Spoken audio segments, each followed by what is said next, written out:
teman-teman, hari ini Kayla ditemani nenek yang bukan hanya mengasihi Kayla, namun seluruh sahabat BDKA. Namun hari ini wajah nenek kelihatan suram. Ada apa, Nek? Yah, nenek merenung perjalanan di padang gurun dunia ini. Merasa banyak kesulitan. Putus asa, pernah mengalami krisis keuangan, sakit, bahkan ditinggal orang yang nenek kasihi. Semuanya membuat nenek tertekan, tapi bersyukur melalui firman-Nya kita diingatkan untuk semakin bergantung kepadanya. Dan itulah yang membuat kita bahagia. Benar, Nek. Kita lanjutkan bertekun dalam firman-Nya melalui pendeta Eko Arya tentang Gehazi yang cinta uang itu. Siap, teman-teman? Halo adik-adik, kita bertemu kembali dalam saat teduh BDKA. Mari kita bersama-sama berdoa di hadapan Tuhan sebelum kita bersaat teduh pada hari ini. Bapa di dalam surga, berikanlah kepada kami kekuatan untuk kami menerima anugerah-Mu dengan segala sukacita. Jangan biarkan kami terpeleset dengan mencari hal-hal yang jauh di bawah kemuliaan Tuhan sendiri. Berikanlah kepada kami kepuasan di dalam melayani Tuhan. Berikanlah di dalam diri kami sukacita ketika kami boleh mengenal Engkau dan mengenal Engkau saja ya Tuhan, Allah yang telah menyelamatkan kami. Terima kasih. Dalam nama Tuhan kami Yesus Kristus kami bersyukur dan berdoa. Amin. Adik-adik sekalian, kemarin kita mengingat bahwa Elisa telah dipakai oleh Tuhan untuk menyembuhkan Naaman. Naaman dengan segala sukacita, dia ingin memberikan ucapan syukurnya dia dengan cara memberikan banyak hadiah-hadiah kepada Elisa. Dia mengatakan, Tuan Elisa, silakan diterima, saya membawakan kepada kamu banyak hadiah. Tetapi Elisa menjaga diri dengan baik-baik. Dia tidak mau tindakan penyembuhan dari Tuhan Allah dianggap sebagai satu buah transaksi jual beli. Tuhan Allah memberikan anugerah dan Tuhan Allah tidak membutuhkan uang dari kita atau apapun dari kita, apapun. Apakah Tuhan menerima pelayanan kita? Iya, Tuhan menerima pelayanan kita. Namun bukan karena dia membutuhkan. Kita mengingat ya, Naaman ini adalah orang Aram. Konsep berpikirnya belum betul-betul terbentuk. Maka Elisa dengan baik-baik menjaga diri. Dia tidak mau menerima semua pemberian dari Naaman. Pemberiannya sangat banyak, sangat menggiurkan. Dia dikasih terus berusaha dipaksa. Tetapi Elisa adalah seorang hamba Tuhan yang baik. Dia mengatakan, Bapak Naaman, saya adalah hamba Tuhan. Dan Tuhan yang saya layani memelihara kehidupan saya. Apa yang saya lakukan ini bukan saya lakukan untuk uang, bukan saya lakukan untuk ketenaran atau kemasyuran. Saya melakukan ini untuk Tuhan. Dan kiranya engkau juga mengenal Tuhan yang saya kenal.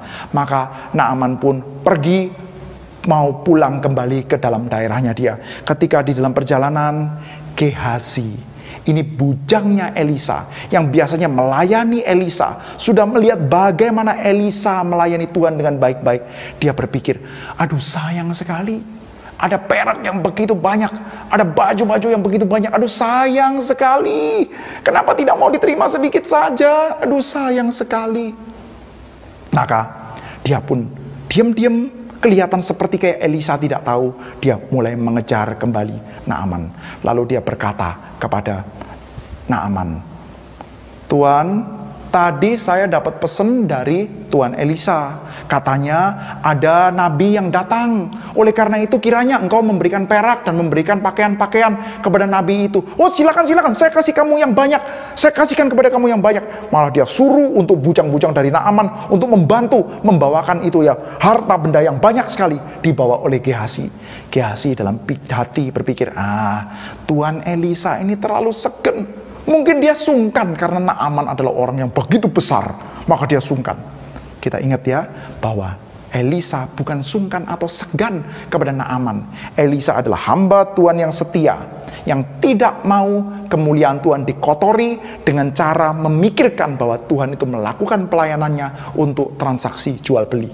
Tapi Gehazi sudah bertindak dengan sangat serong. Dia memandang dengan rasa ingin yang sangat tinggi terhadap harta benda. Padahal dia sudah mengenal Elisa, dia mengenal Tuhan dan mengenal keindahan dalam melayani Tuhan. Namun dia tetap saja hatinya rakus. Di dalam kitab suci ada catatan bahwa cinta akan uang adalah akar dari segala kejahatan. Maka kita mendapati Gehazi dengan diam-diam menyembunyikan itu uang-uang yang diberikan kepada dia, harta yang diberikan kepada dia. Maka dia pun kembali dengan seolah-olah tidak tahu apa-apa. Dia kembali kepada Elisa. Dari mana kamu? Elisa bertanya, enggak dari mana-mana kok. Dia mulai berbohong. Tetapi Elisa mengetahui itu. Kita tahu ya, adik-adik sekalian, Elisa adalah seorang nabi Tuhan. Nabi Tuhan adalah nabi yang melihat dengan kacamata Tuhan. Bukan berarti bahwa nabi itu harus menjadi orang yang sakti, bukan. Tetapi dia bisa melihat dengan kacamata Tuhan. Dia melihat hal yang benar dan dia melihat hal yang salah. Itu adalah hal yang sangat-sangat spesial di dalam diri nabi. Bukan berarti nabi itu menjadi harus sakti, tetapi nabi itu sangat mengenal kehendak Tuhan. Dan orang yang dekat dengan Tuhan itu bisa membedakan, bisa punya perasaan yang sangat peka terhadap dosa.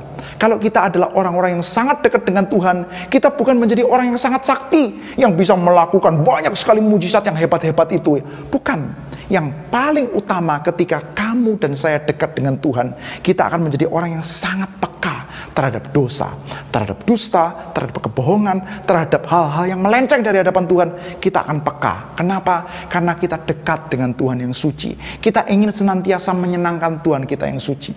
Elisa adalah orang yang dekat dengan Tuhan dan dia peka. Maka dia mengatakan, dengan uangmu itu yang sudah kamu minta dari Naaman, maka kamu bisa membeli banyak sekali harta benda yang banyak itu. Oh Gehazi, Gehazi, kamu tidak kenal kebesaran Tuhan yang melampaui semua harta. Banyak orang yang sangat meremehkan ketika kita melayani Tuhan, kita menganggap pelayanan terhadap Tuhan adalah hal yang kelihatan sepele sekali. Tetapi kita bisa bekerja dan melayani Tuhan yang hidup. Itu sejatinya adalah harta yang sangat besar. Adik-adik mengingat ya, ada satu buah suku di antara orang Israel. Namanya adalah suku Lewi. Dia adalah satu suku yang tidak menerima satu warisan tanah bagi orang-orang Israel. Suku-suku Israel ada 12 suku. Mereka diberikan tanah di sini, tanah di sini, tanah di sini, tanah di sini. Tapi satu suku, yaitu suku Lewi, tidak mendapatkan tanah. Waduh, kasihan ya. Tidak dapat tanah, tidak dapat warisan. Semua suku dapat warisan. Bahkan ada dapat warisan bagian yang banyak itu. Suku Manasye, misalkan ya, mendapatkan bagian yang lebih banyak. Kita mendapati ada suku-suku yang punya daerah tanah yang luas sekali, tetapi suku Lewi tidak mendapatkan tanah. Wah, kasihan sekali suku Lewi ini tidak dikasih tanah oleh Tuhan Allah. Betul suku Lewi kasihan? Tidak, suku Lewi tidak kasihan.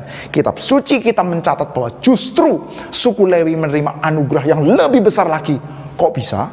Dia tidak punya tanah, tidak dikasih warisan tanah, cuma dikasih kota-kota di antara tanahnya orang Israel yang tersebar itu. Nggak punya tanah, nggak punya warisan, kok justru disebut dapat anugerah besar. Iya, dia dapat anugerah besar. Karena apa? Karena warisan bagi Lewi bukan tanah. Warisan bagi Lewi adalah dia bisa melayani Tuhan. Adik-adik sekalian, mungkin ada di antara kita yang punya tingkat ekonomi tidak tinggi. Aduh, kehidupan saya, uang saku juga tidak banyak. Orang tua saya pekerjaan juga sederhana. Mendapatkan keuangan juga tidak banyak. Punya uang cuma sedikit. Tapi adik-adik sekalian, ketika kamu kenal Tuhan, kamu bisa melayani Tuhan, bisa menyanyi memuji Tuhan, bisa berdoa syafaat bagi Tuhan, ketahuilah itu adalah anugerah Tuhan yang jauh melampaui harta benda. Gehazi tidak bisa melihat ini dengan jelas. Maka ketika dia melihat harta benda yang banyak, dia menjadi sangat ingin terhadap harta benda itu. Padahal selama ini sudah bersama dengan Elisa, dia melayani Tuhan. Maka Elisa berkata, Gehazi, Gehazi, matamu tidak memandang kepada Tuhan, tetapi serong kepada harta. Maka Naaman, yang tadinya kusta, disembuhkan. Sekarang kustanya Naaman akan kena kepada kamu dan keturunanmu, sehingga kamu pun harus diasingkan. Wah, Gehazi ini adalah orang yang sayang sekali hidupnya. Sudah pernah mengenal pelayanan-pelayanan, tetapi tidak menghargai pelayanan itu. Betapa banyaknya orang-orang yang mengaku Kristen. Katanya pergi ke gereja, katanya bisa menyanyi memuji Tuhan, katanya melayani Tuhan, tapi tidak sungguh-sungguh menghargai pelayanan sebagai satu hal yang serius, yang layak untuk dipertahankan, yang layak untuk kita berkorban apa saja demi kita bisa melayani Tuhan. Adik-adik sekalian, maka Gehazi terkena kusta. Ironis sekali, orang Aram yang tadinya kusta. Kusta itu kalau di Israel adalah penyakit yang menyebabkan seseorang itu tidak tahir, tidak boleh datang ke bait suci Tuhan. Orang Aram terkena kusta. Orang asing yang tadinya tidak kenal Tuhan terkena kusta. Ya udah, namanya juga orang asing, tidak bisa masuk ke dalam bait suci. Memang dia orang asing, tidak bisa masuk ke dalam bait suci. Tetapi bagi orang asing itu tersedia kesembuhan. Dan sekarang justru ada orang Israel yang begitu dekat dengan pelayanan, begitu dekat dengan nabi yang sangat luar biasa seperti Elisa itu. Dia justru sekarang terkena kusta dan dia harus jauh dari bait suci Tuhan. Wah, ini sangat ironis, sangat sayang sekali. Tapi di dalam kitab suci kita memang ketemu banyak ironi seperti ini. Yang asing mendapatkan kesembuhan, yang orang Israel justru terus-menerus berdosa dan jauh dari antara Tuhan, jauh dari antara umat Tuhan dan jauh dari Tuhan. Adik-adik sekalian, di dalam kehidupan kita juga mendapati hal yang mirip loh, yaitu kamu dan saya. Kita adalah orang-orang yang jauh dari Tuhan. Kita adalah orang-orang asing yang jauh dari Tuhan. Tetapi ada anak tunggal Allah yang lahir sebagai orang Israel dari suku Yehuda. Sangat-sangat dekat dengan warisan umat Tuhan. Tetapi dia naik di atas kayu salib. Dan di atas kayu salib dia berseru, Allahku, mengapa engkau meninggalkan aku? Dia seperti kayak dijauhkan dari hadapan Tuhan supaya Anda dan saya bisa dekat kepada Tuhan. Tuhan Yesus tidak seperti Gehazi yang cinta uang, yang melakukan kesalahan sehingga dia terkena penyakit lalu dijauhkan dari hadapan Tuhan.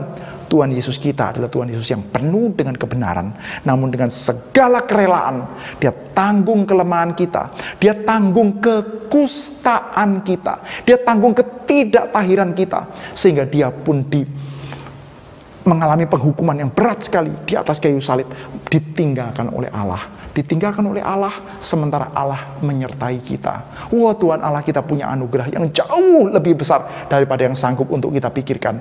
Maka adik-adik sekalian, biarlah kita dengan segala kesadaran menyadari, Tuhan, saya bersyukur saya jadi orang Kristen. Saya bersyukur saya mengenal Engkau. Dan saya rindu Tuhan untuk saudara-saudara kami yang adalah tempat yang jauh, yang mungkin belum mengenal Tuhan, yang mungkin saat ini sedang berada dalam ketidaktahirannya karena tidak mengenal Tuhan. Saya mau melalui kehidupan saya mereka mengenal Tuhan. Namun bukan seperti Gehazi yang karena kita cinta uang lalu kita pun jadi tidak tahir jauh dari Tuhan. Tapi saya mau seperti Kristus. Kalau Roh Kudus bekerja di antara kita, kita dipersatukan dengan Kristus, kita akan seperti Kristus, rela untuk berkorban supaya banyak orang itu datang dan mengenal Tuhan. Kiranya Tuhan menyertai setiap kita. Mari kita bersama-sama berdoa di hadapan Tuhan. Bapa di dalam surga, kami bersyukur karena kami mengenal Engkau. Kami ingin kehidupan kami, Tuhan, boleh senantiasa diarahkan kepadamu. Buatlah kami bisa melihat, Tuhan, betapa besarnya anugerah yang sudah Engkau berikan kepada kami di dalam Yesus Kristus. Sehingga mata kami pun tidak menjadi terpikat dengan kemuliaan-kemuliaan rendah yang ada di dalam dunia ini. Kami ingin mencintai-Mu dan mencintai-Mu saja, Tuhan.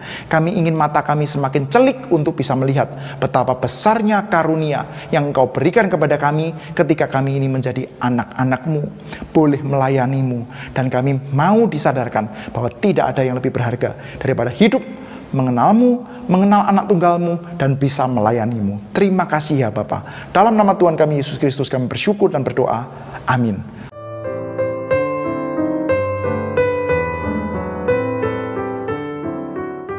Klik lagi. Duh, senangnya hari ini semakin jelas firman Tuhan.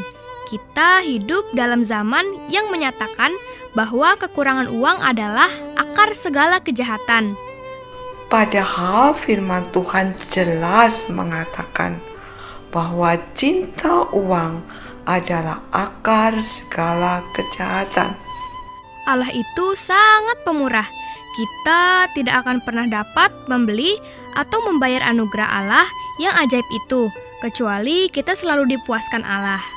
Terpujilah Tuhan yang memberikan semuanya melalui firman ajaib. Besok baca 2 Raja-Raja 6 ayat 1-7. Dadah!